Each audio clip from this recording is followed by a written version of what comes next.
네, 안녕하십니까. 김 선생의 서울 이야기를 진행하는 강사 김효입니다. 이번 시간에는 충정궁 민영환의 동상이 서대문 충정로로 이전하게 된다는 소식을 함께 하도록 하겠습니다.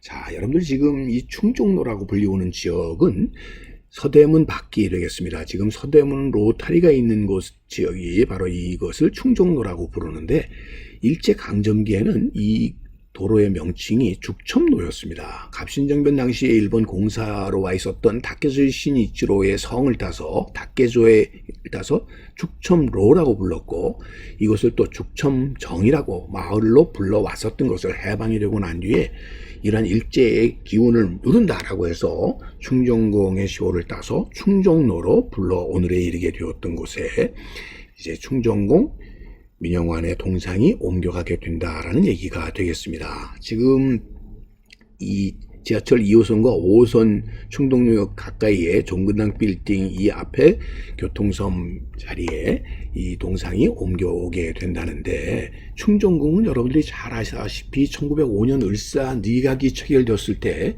이 조약을 파기하도록 상소했지만 뜻을 이루지 못하자 국민과 각국 공사에게 고하는 유서를 남기고 자결함으로써 일제에 항거한 인물이 되겠습니다. 이분은 우리나라 최초의 세계 일주를 했고 처음 양복을 입은 분으로도, 그런 선각자로서도 기억되는 분이 되겠고요. 이 자결한 민영환의 피 묻은 옷이 있었던 방에서 혈죽이라고 하는 청죽이 솟아 올랐다는 얘기처럼 충절과 충성의 이미지 그 자체가 이 충정궁 민영환 선생이 아닌가 싶습니다. 이모군란 때 피살되었던 민겸의 아들로 22살 나이에 이미 정삼품 성균관 대사성에 올랐을 정도로 주요 요직을 두루 거친 인물이 되겠고요. 한편으로는 고종의 조카로서 총애를 받았던 것도 일조를 하지 않았나 싶습니다. 그러다 보니까 동학농민운동을 주도했었던 전봉준의 그 신문록인 공초에는 민영환을 매간매직과 부정부패의 주역으로 이렇게 지목하기도 하는 등 이분에 대한 평가가 또 이런 부분도 있다라고 볼 수가 있겠습니다. 자, 그의 정삼품 직인관으로서 임명이 되었을 당시에 증명록이 되겠고요. 그가 죽음에 이르렀을 때 그의 유서를 남겼었던 그의 명함이 되겠습니다. 자, 그의 죽음을 앞두고 썼던 그의 이런 유서를 보게 되면, 오라, 나라의 수치와 백성의 욕됨이 바로 여기에 이르렀으니 우리 인민은 장차 생존 경쟁하는 가운데 모두 멸망하려 하는도다 라고 하는 그의 피 끓는 충정이 이곳에 있고, 바로 이러한 유서가 우리에게는 결국 항일에 불붙는, 들끓는 이런 의지를 북돋웠다는 점에서 그를 지금까지도 저항하고 있지 않나 싶습니다. 자, 그래서 그의 그런 충절이 이렇게 청죽이 피어오르는, 혈죽으로 피어오르는 이런 긴 한 일까지 있어 왔다라고 이렇게 표방되게 됐고, 그가 자결했던 자리를 지금도 이렇게 기념하는 이유도 거기에 있다라고 볼 수가 있겠습니다. 용인에 있는 그의 묘소에 오늘날의 모습이 되겠습니다. 자, 그는 한국인 최초로 세계 일주를 했었다는데, 결국 고종이 보낸 특명 전권 공사로서 러시아 황제 니콜라이 2세의 대관식에 참석을 하기 위해서 제물포항에서 배를 올라 결국 세계를 돌아서 러시아까지 가게 되었다는 것이고요. 그의 그러한 일정은 그의 해천추범이라고 하는 기행문에 잘 남아 있어서 그 당시에 이 수행을 해서 갔었던 윤치호의 모습과 더불어 이분이 바로 당시 민영환이 되겠고요. 그가 갔었던 루트는 이렇게 세계를 돌아서 결국 상트페테르부르크에 도착을 했었고, 결국 러시아 횡단철도를 타서 이렇게 귀국하는 일정으로 되어 있었던 것을 그의 기행문을 통해서 다시 확인해 볼 수가 있겠습니다. 그런 의미에서 한국인 중에 시베리아 열차를 가장 먼저 탄 인물로 이렇게 평가되고 있고요.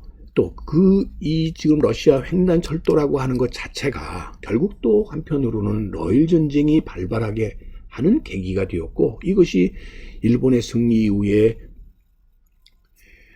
결국 을사 늑약이 맺어지게 되는 계기가 되었다라는 점에서도 이 분의 횡적을 통해서 이미 1905년 전후에 당시 대한제국의 하나의 운명을 이미 예견할 수 있었던, 결국 그의 세계 일주였다라고도 이렇게 얘기할 수 있겠습니다. 당시의 시베리아 횡단철도의 루트를 보여주는 지도를 통해서 그의 행적들을 확인해 볼 수가 있겠고, 결국 이 동북아시아 지역의 세력을 확장하려고 했었던 일제의 그런 야욕을 또 확인해 볼 수 있는 길이 아닌가 싶습니다. 당시 러시아에서 찍었었던 이 민영환의 이러한 사진을 바탕으로 해서 동상이 제작이 되게 되었고, 제일 먼저 이곳이 세워졌었던 것은 지금의 안국동 로타리가 되겠고요. 이렇게 대대적인 생신 100년제의 이런 행사를 벌일 정도로 주목을 받았었던 곳이 바로 이곳이기도 했었고요. 이 안국동이 당시로서는 야당인 신민당의 당사가 있었던 곳이기도 하고, 윤보선의 사택이 가까이 있는 곳이기도 하다 보니까 반정부 시대의 거점 역할을 했었던 것이 사실이고, 그러다 보니까 박정희 정부 자체가 이 안국동에 이 충정공의 동상이 있는 것 자체에 대해서 대단히,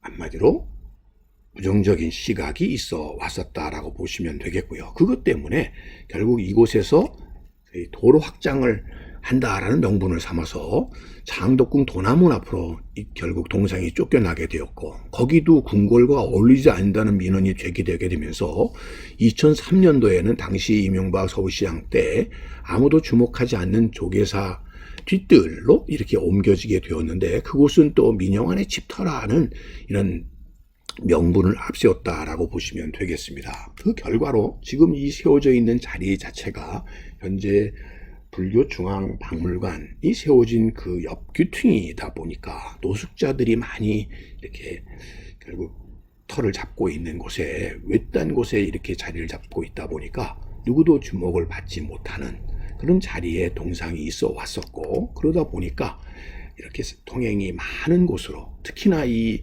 민영환의 별장이 있었다고 하는 이 프랑스 대사관저가 가까이 있는 충정로에, 그에 또 시호를 담은 그 길가에 세우는 것이 나름 그를 또 다시 높게 추앙하는 하나의 계기가 되지 않겠나 하는 이런 의견들이 결국 이 동상을 여기 충정로로 옮기게 되는 계기가 되지 않았나 싶습니다. 늘 위대한 인물도 시대적 이유에 의해서 높게 평가되고 동상이 세워지기도 하지만, 또 시대적 변화에 따라서 결국은 방치되기도 하고, 이렇게 그에 대한 평가가 잊혀지기도 하는 상황 속에서 여러 차례에 걸쳐서 이 민영환의 동상이 옮겨지고 있다는 것은 이런 시대적 그에 대한 평가가 바뀌어 왔었다는 것을 의미하는 것이 아닌가 싶습니다. 자, 기왕에 이렇게 이제 충정로로 옮겨가게 되는 상황 속에서 그의 충절을 이렇게 다시 기릴 수 있는 이러한 민영환의 동상 이전이 되었으면 좋겠다 하는 생각을 담아서